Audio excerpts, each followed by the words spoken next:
All right, you pajama wearing motherfuckers. Here you go. Here's number 3. You might even get a number 4 tonight. I don't know, but let me start with this. Okay. A lot of people name the devil, Hedgie, the hedge fund manager. I call him the devil. A lot of people don't get an idea of what he is. I actually admire the fucking person. Not gonna name which one, but at the end of the day, they're involved in investing into companies, holding positions in them. They're representing their clients. Sometimes they make plays like what happened in coronavirus with the AMC and GameStop. Listen, they got in, they made a lot of money. Sometimes things don't go as planned, whatever. Even though you people go to sleep at night, I hope their mother falls on the ground. I got you. But they serve a purpose, believe it or not. So I'm not completely against them. At the end of the day, I've worked alongside some of them. So my thing is like, it all depends where you're at. But I'll give you a little bit of I'll give an example of the turkey story. I'll even give you a Benito the ambulance driver story. But anyway, the fund that I was working with, they were analyzing an insurance company to buy. And it was an auto insurance policy, writing company, whatever. And it was like an old company that they thought that if they put the type of technology, like workflow, like what you see now, enter in your information, page 2, continue, auto policy. Well, I was involved in that stuff, the workflow. So they said, listen, if we buy this horrendous fucking insurance company that has an incredible client base and reach, because everybody likes it, it's in California, Southwest for that matter, could you work the technology out in order to make it modernized? Compete with the Geicos, the Allstate, everything, but on a regional market. And I was like, yeah, but I got to see the business model. I'm not an insurance guy. And they were like, you know something? We had an incredible insurance guy. I said, okay, let me talk to him so I can kind of like know what's going on. So basically, they had a guy that basically his forte, his area expertise was insurance. He actually used to be an insurance sales guy. He just came over to the street.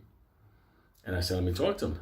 And they're like, well, we wish he could, but he kind of found Jesus and now he's back in West Virginia and he doesn't want to come back. He's selling insurance. I'm like, okay. So I said, let me try to see if I can find somebody else. Sure enough, I couldn't find anybody else that can kind of like give me the idea of how policies are written, the risk assessment of policies, just everything that an insurance guy does.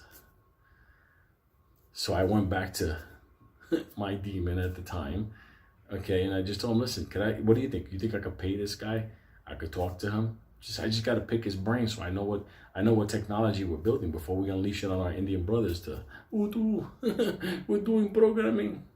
So I needed to know what's going on. We do not work with Africans. Anyway, I love you, Indian people. So they gave me his phone number. And when I spoke to him, he told me that he wouldn't come up to New York. And I was like, why not? Come over, stay at a hotel. He was like, this is where the devil lives at. He was deep Bible Belt type, whatever. So me, being the dumb Puerto Rican I said, whatever. I said, listen, I could be down in West Virginia in a little bit. How about we meet together? We spend some time. I pick your brain. I buy you lunch, buy you a steak or something. I pay you out and I come back and everything's fine. You don't got to come up here. Wasn't that a fucking mistake? I fucking go down to West Virginia.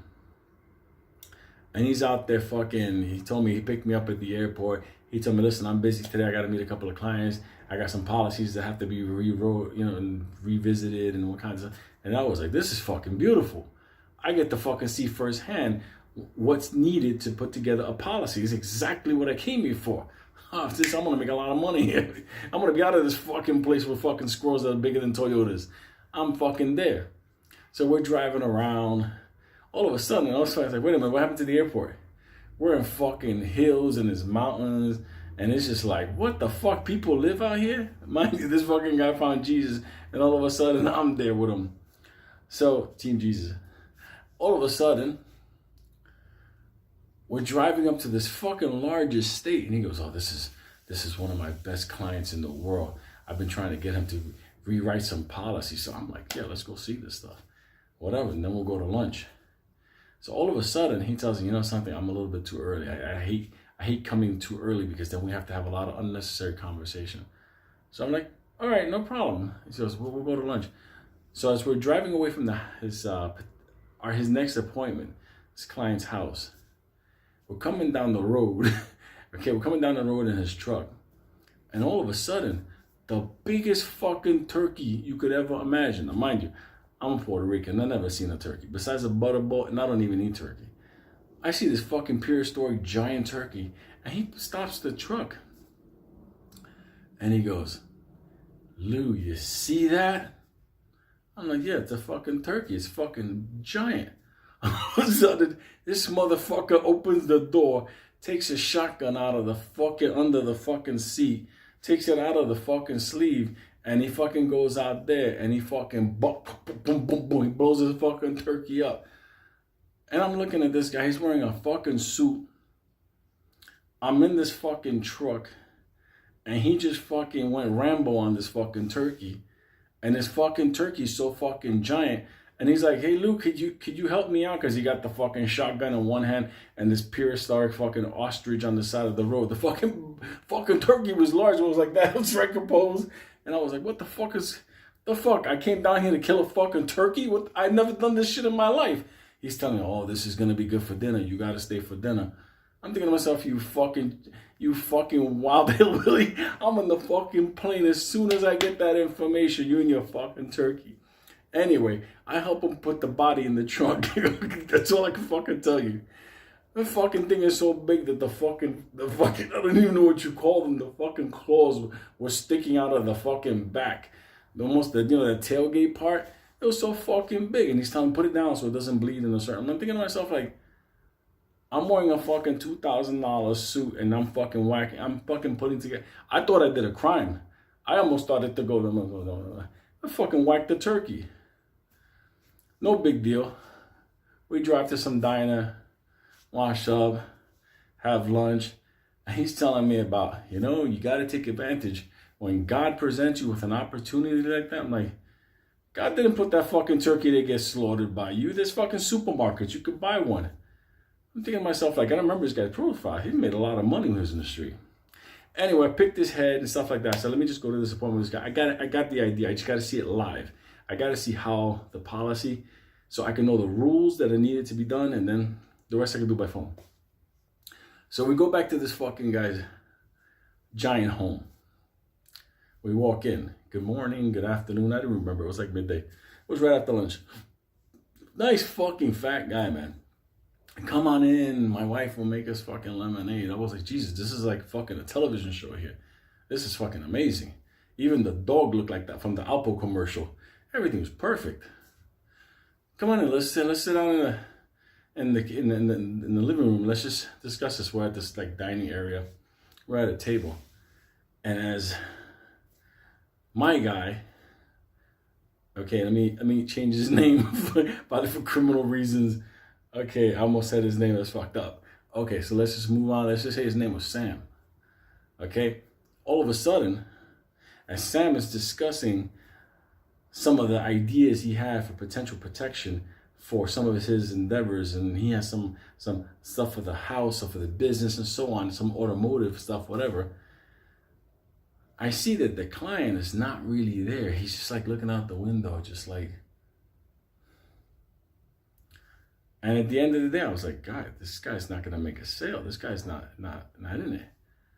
And then Sam tells him, is everything okay? And he put their hand on him like a creepy priest. Is everything okay? And he says, Sam, I've been looking for him all day. I don't know. My wife let him out today, and he hasn't come back. So I'm thinking to myself, but the dog's right in front of the fucking house. I almost started going, fucking dog. I saw the fucking dog. What are you talking about? Let him out. And he said, no, it's not the dog. It's Harry. So I'm thinking to myself, who the fuck is Harry? The cat? Fucking, where's the cat? What does the cat sound like? Whatever, throw a fucking ball or something. And Sam is like, what do you mean? Who's Harry? This is the part you guys gotta get ready.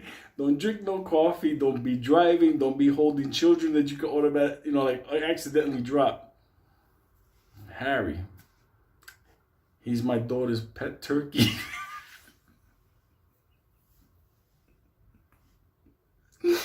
We let him out of the house this morning after we fed him breakfast. And he hasn't come back. He always comes back. And I'm there about to fucking bust at the seams because that fucking body's in the fucking trunk outside in the driveway right next to where his daughter's playing with her bicycle. But Sam tells him, oh my God, you lost your turkey. That's horrible. And I said to myself, Wall Street is still in this motherfucker. He just fucking Michael Myers this fucking turkey on the road leading to this fucking house. He smoked them, has them wrapped up in a tarp in the fucking trunk. And at the end of it, he's like, listen, this is why I came to you. You need to have protections because sometimes things happen. And I just stood there in awe. I'm like, you just killed this fucking pet child and you're selling him a policy. So we continue selling him the policy. He stopped looking out the window for Harry. I just couldn't. If you just touched me like that, I was going to start bursting into fucking laughter. When we finally made it out of that fucking house with the insurance policy, and I'm there with Sam, and I'm like, you know you killed this turkey. He says, I didn't kill his turkey. His turkey decided to be part of my family tonight. And that's when I knew I had to get the fuck out of West Virginia. Because this fucking guy was talking like they were going to lynch me for fucking dinner. So he's like, okay, let's just go to the home and we'll have dinner. And I'm like, fuck you. Go to the airport. I'll fucking walk home. I'm not going to sit down with you motherfuckers. Before you say that I decided to be part of your fucking family, I'm not down with that. Anyway, that was the turkey story. They may say, Lou, where the fuck you telling me about the turkey story? I'm telling you about the turkey story because hedgies are smart enough to understand to get into a lot of different markets and business models because they put in the best people in tech and insurance and risk assessment and emerging markets and forexes, whatever, in crypto. So before we all hate him, we have to also admire him because he's a worthy adversary. He makes mistakes and we capitalized on it. But he's a worthy adversary. So don't let your fucking pet turkey fucking walk in the road in West Virginia because he got smoked and all of a sudden I'm there like that. Yeah, hold on, let me get this claw in the back. Oh my God, let me just stop that fuck. That was he was the coolest cat. Oh my God. So Harry didn't come back. Harry was talking to Jesus. Oh my God. I gotta stop. I gotta decide whether I'm gonna give you a Benito tonight or tomorrow after that one because I got tears in my eyes and I'm exhausted. Melania, I'm sorry. I didn't do anything to that fucking turkey. At the end, let me tell you something. By the way, when you go to lift one of those fucking things up, I try to lift it up like a half a fag. And all of a sudden it was like, what the fuck? This is one of these fucking moments. And I'm fucking dragging this fucking thing and the neck is all over like, oh my God. Fucking Harry. Anyway, good night, motherfuckers. Good night, you and Harry. Fucking all you fucking people. Melania, I can't even give you a kiss tonight.